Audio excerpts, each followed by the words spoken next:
Bon les amis, comme vous le savez, la télé-réalité nous cache parfois la réalité. Maëva Guénam, l'ancienne candidate emblématique de la télé-réalité, présentait Manon Tanti comme son meilleur ami, mais aujourd'hui ce dernier oubliait le vrai sens de l'amitié, et pour rappel, l'amitié sincère est l'une des choses les plus importantes dans la vie. Elle diffère des conditions de surface en termes de profondeur, de stabilité et de fiabilité.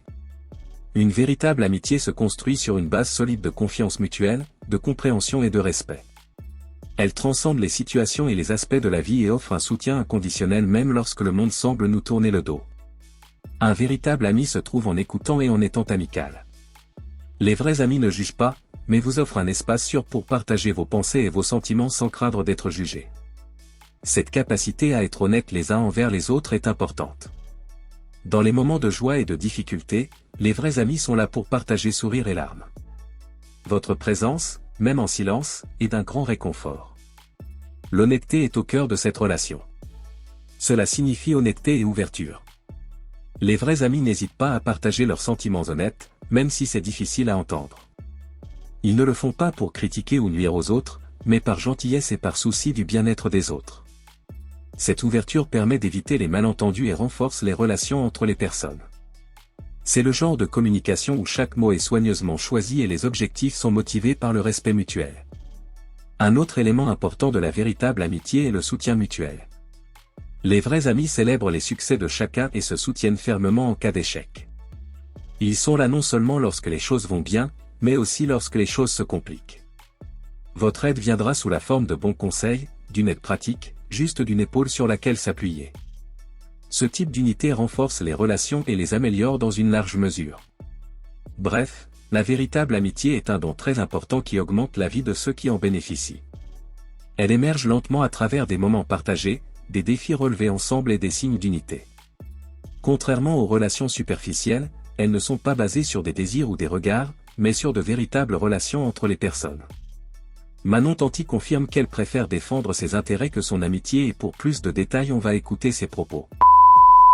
Évidemment des messages négatifs, du fait que je revois Magali Berda. Alors déjà je ne me suis pas cachée, je vous les avais expliqué sur Snap il y a une dizaine de jours, que j'ai revu Magali il y a un mois à peu près.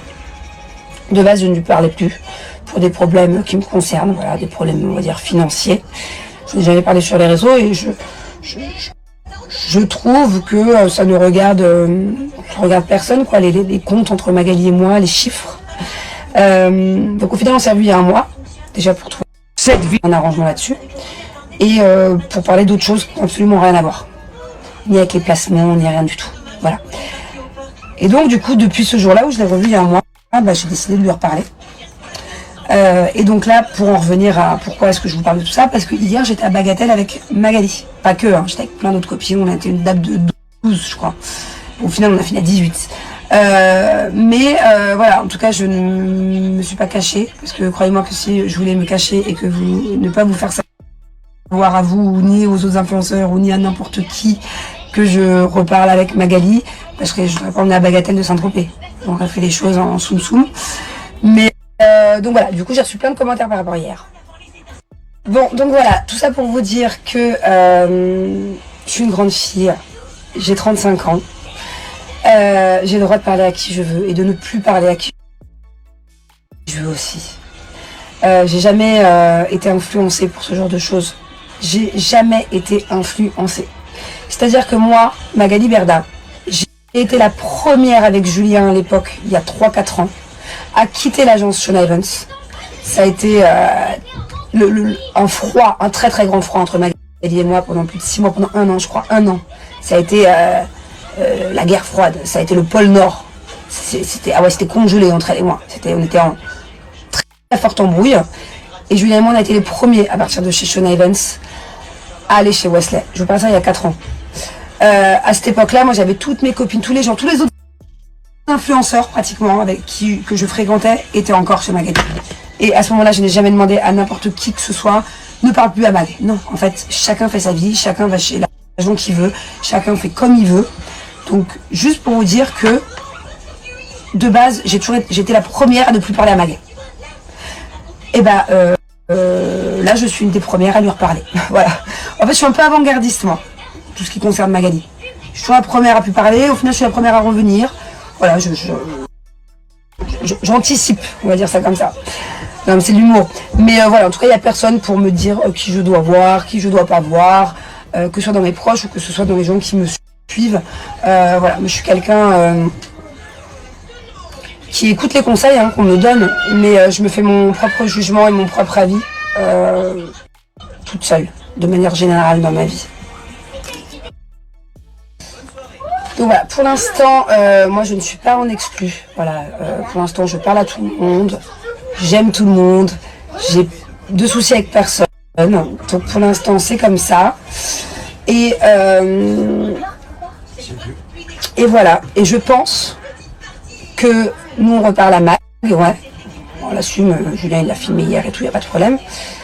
Mais je suis certaine même que d'ici quelques mois, il y a plein de personnes qui vont lui reparler. Il y a plein de personnes avec qui elle est en froid actuellement, qui lui reparleront. Et j'ai envie de dire, tant mieux, si avec certaines personnes ça s'arrange, bah tant mieux. Pour tout le monde en fait.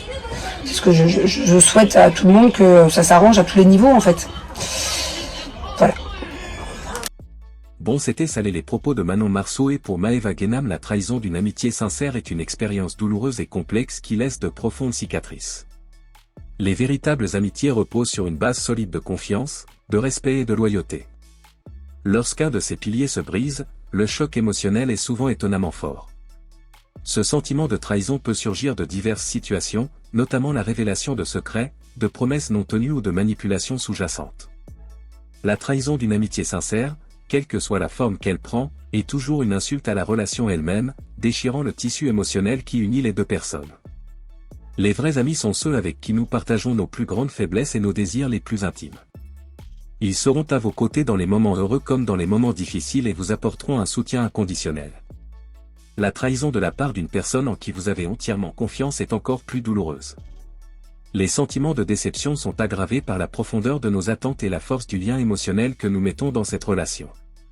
En fait, la confiance que nous accordons à nos amis est non seulement abusée par nos actions, mais aussi par le non-respect de nos promesses implicites de loyauté. Les conséquences d'une telle trahison peuvent être dévastatrices. Émotionnellement, il y a souvent un mélange de colère, de tristesse et de confusion. Un petit ami infidèle peut se demander s'il n'a pas remarqué les signes avant-coureurs ou s'il est la raison de la rupture.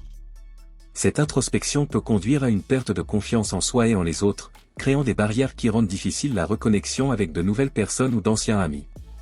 Cependant, il est important de ne pas s'accrocher à la douleur et au ressentiment. La trahison peut également offrir une opportunité de croissance personnelle et de réflexion.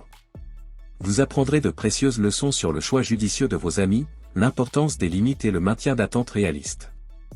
En fin de compte, la trahison d'une amitié sincère est une épreuve difficile, mais elle peut aussi conduire à une compréhension plus profonde des relations et de soi-même. Il est important de se rappeler que l'amitié peut être trahie, et les amis, c'était ça. Si cette vidéo vous plaît, abonnez-vous et activez la cloche de notification pour ne pas louper aucune de nos prochaines vidéos.